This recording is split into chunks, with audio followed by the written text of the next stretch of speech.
Bienvenue à notre balado sur les tendances technologiques. Je me nomme Sylvie Blouin et je travaille au secrétariat à la réforme des institutions démocratiques, à l'accès à l'information et à la laïcité, soit le SRIDAI. J'animerai ce balado. Aujourd'hui, je suis en compagnie de Mme Amélie Doyon et de M. Martin Lavoie de Bibliothèque et Archives nationales du Québec, ainsi que de Maître Julien de Consel du SRIDAI. Nous discuterons du document paru en décembre dernier sur la gestion de la messagerie instantanée dans les organismes publics pour une utilisation encadrée et sécuritaire. Merci de votre présence dans notre nouveau studio. D'où vous est venue l'idée d'amorcer une réflexion sur cette thématique qu'est la messagerie instantanée? En fait, ça nous est venu suite au déploiement rapide de Microsoft 365 dans les organismes publics. En tant qu'archiviste conseil à BNQ, on est en constante collaboration avec les responsables de gestion de l'information dans les ministères et organismes.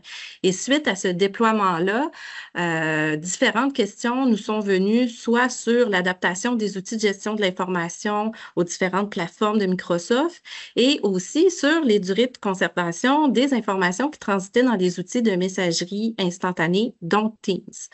Ces questions-là nous sont vraiment venues, je vous dirais, du terrain et du milieu archivistique et de nos différents partenaires en gestion de l'information.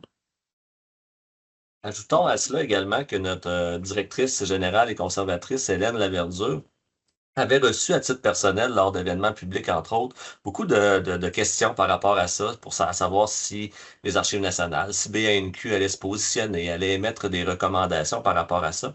Et même sur son LinkedIn personnel, elle avait reçu des demandes en ce sens-là.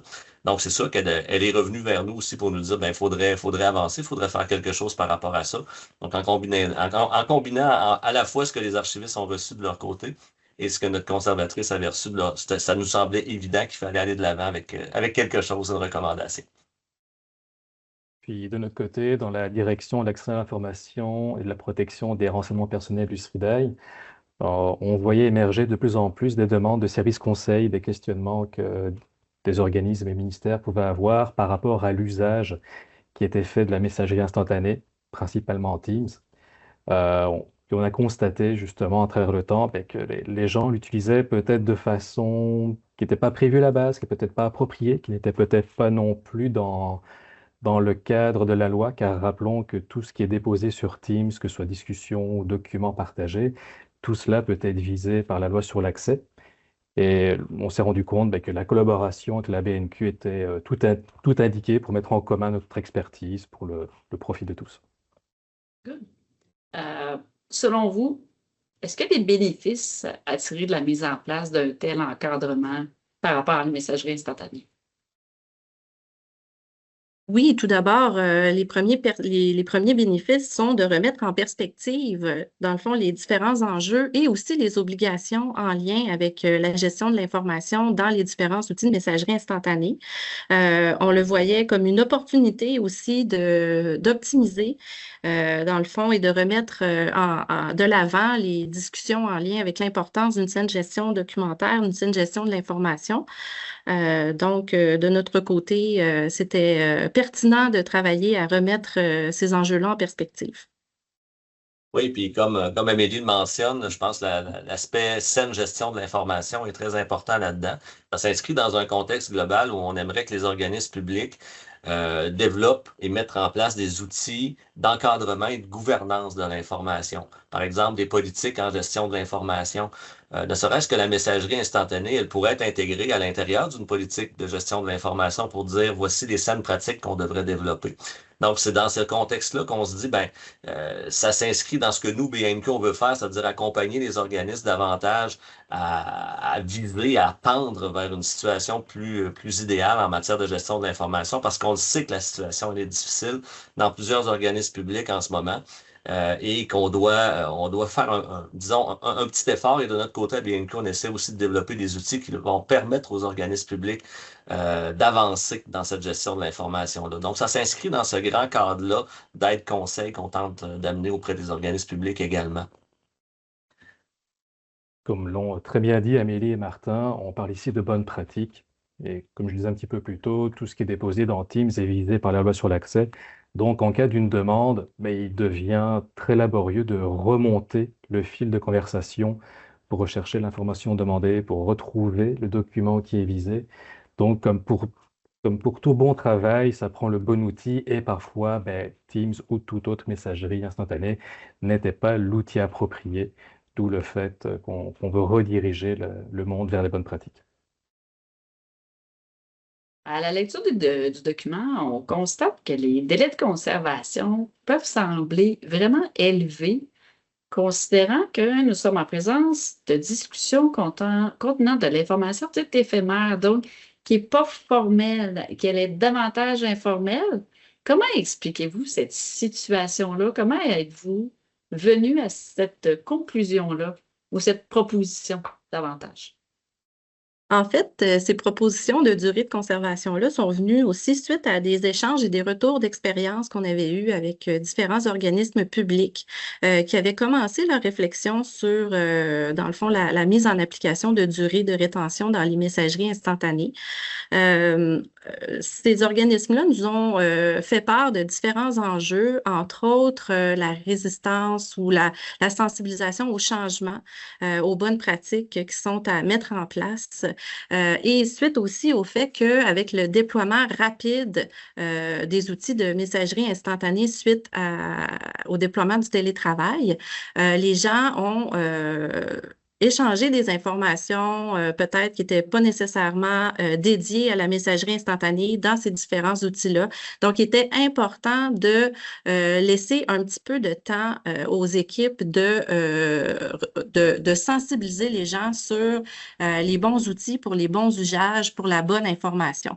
Donc, avec les délais de conservation, les durées qui sont proposées, ça laisse un petit peu de lassitude aux équipes de gestion de l'information et aussi aux équipes TI d'ajuster leur processus pour éventuellement, peut-être dans un avenir qu'on espère pas trop éloigné, qu'on puisse peut-être aussi en arriver à des délais de conservation plus courts.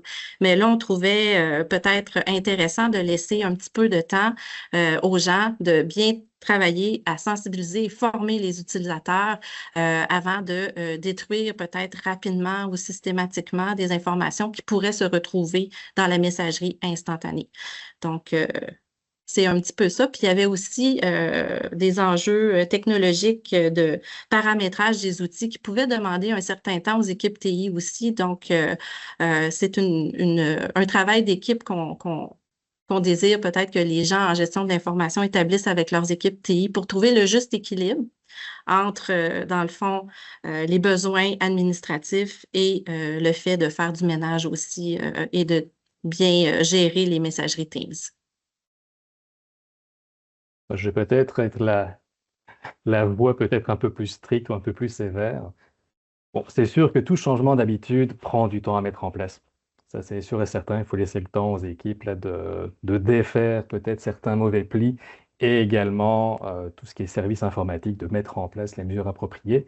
Mais tout ce qui est messagerie instantanée vise en réalité des messages éphémères. C'est l'équivalent numérique de la conversation dans le coin de la porte, dans le bureau, ou de l'appel qu'on peut faire au téléphone aux collègues, dire ah, est-ce on peut se voir, est-ce que tu es disponible, j'ai tel questionnement.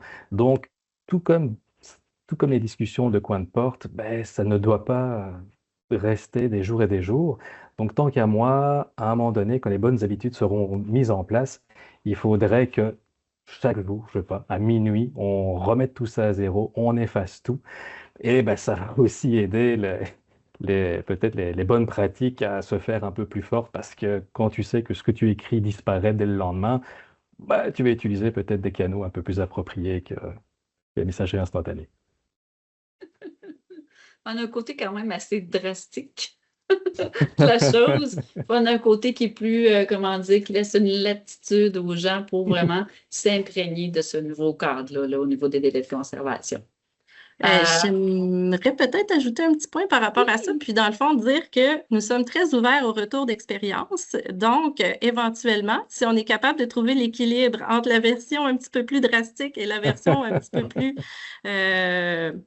dans le fond, qui laisse une plus grande latitude. On est très ouvert aux suggestions en fonction de comment se passera la mise en application de ces bonnes pratiques dans les organismes publics. Selon vous, est-ce que vous pensez que ces orientations, cet encadrement qui va être plus sécuritaire, va faire ou fait l'unanimité dans l'ensemble des organismes publics? Oui, en fait, je pense que sur le fond, c'est-à-dire le besoin d'un encadrement, de recommandations, puis qu'on fasse quelque chose pour améliorer la situation, je pense que les gens s'entendent tous ça. Il y aura pas de discussion très longue là-dessus. Maintenant, dans les modalités, dans les technicalités d'application, là, le diable peut être dans les détails, évidemment. Puis, je pense que c'est très difficile de faire l'unanimité dans quoi que ce soit. Puis là, on l'a vu, la recommandation qu'on a fait, le positionnement, Amélie l'a bien dit, on a tendu vers quelque chose d'un peu plus long, justement, pour donner de la latitude, parce qu'on sait que le changement de culture, il est immense à avoir, ce changement de culture-là. Tout est parti beaucoup de la pandémie, où on a implanté des outils de communication instantanée à vitesse grand V, sans forme d'encadrement ou de gouvernance. Et là, on vit comme 4-5 ans plus tard avec les conséquences et il y a des mauvais plis qui ont été pris, mais des mauvais plis sur plusieurs années. Donc, il y a beaucoup d'éducation et de travail à faire. Donc, faire l'unanimité, je pense que ça, c'est plus difficile, mais arriver à tendre vers une meilleure situation, je pense que c'est important. Je pense que les organisations vont se mettre en mouvement pour le faire. Puis probablement qu'on va se reparler dans 1 an, puis dans 2 ans, puis que la réflexion va avoir progressé sur les messageries instantanées. On aura peut-être une autre vision de ça. C'est un peu l'idée de la recommandation qu'on a fait. Elle laisse place aussi à s'ajuster, puis disons, à s'améliorer aussi dans tout ça. Donc voilà. C'est sûr qu'au SRIDAI, le retour du terrain qu'on a en réalité passe par les questions qu'on a dans les demandes des services conseils. On constate qu'il y a des utilisations variées qui sont faites de cet outil. Après, comme l'a dit Martin, tout passe dans le changement d'habitude. Donc, ça peut être pour certains organismes peut-être un peu plus compliqué, il y aura peut-être de la réticence, peut-être de défaire certains plis.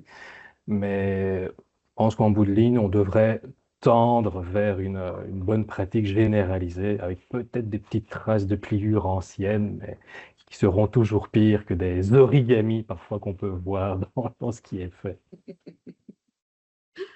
Avant de terminer notre balado, est-ce que vous avez un dernier mot ou quelque chose que vous voudriez que nos auditeurs retiennent de notre discussion sur la messagerie instantanée? Je dirais en fait qu'au-delà des durées qui sont, oui, importantes et des technicalités d'utilisation des outils de messagerie instantanée, le plus important passe par la sensibilisation et la formation sur les bonnes pratiques, sur quels sont les bons outils pour la bonne information. Et à partir du moment où les gens sont bien sensibilisés et bien formés, je pense que les saines habitudes vont être plus faciles à déployer et que nous en serons tous gagnants en bout de ligne. Peut-être mentionner de mon côté que on a déjà eu quelques retours aussi sur le document qu'on a produit. Généralement, les retours qu'on a sont globalement positifs. Donc, les gens sont heureux que le SRIDAI et BMQ se soient positionnés, puis aient développé quelque chose conjointement. Donc ça, puis de voir aussi que 2 institutions comme les nôtres ont travaillé ensemble pour arriver à ça aussi, ça donne un peu de poids. Puis je pense que les commentaires qu'on a par rapport à ça sont très positifs. C'est une bonne Oui. nouvelle. Oui, puis la sensibilisation, c'est un levier important qui sert aussi parfois à comprendre pourquoi on veut passer dans cette façon de faire là plutôt qu'une autre. Donc, je pense qu'on est sur la bonne voie pour ça. Et je vous remercie beaucoup pour le temps que vous nous avez accordé pour ce balado. Et je vous souhaite une excellente journée. Et qui sait, peut-être qu'il y aura un autre balado dans 1 an ou 2 pour pouvoir constater la progression de la messagerie instantanée dans les organismes publics. Alors, un grand merci. Merci beaucoup. Merci. Merci.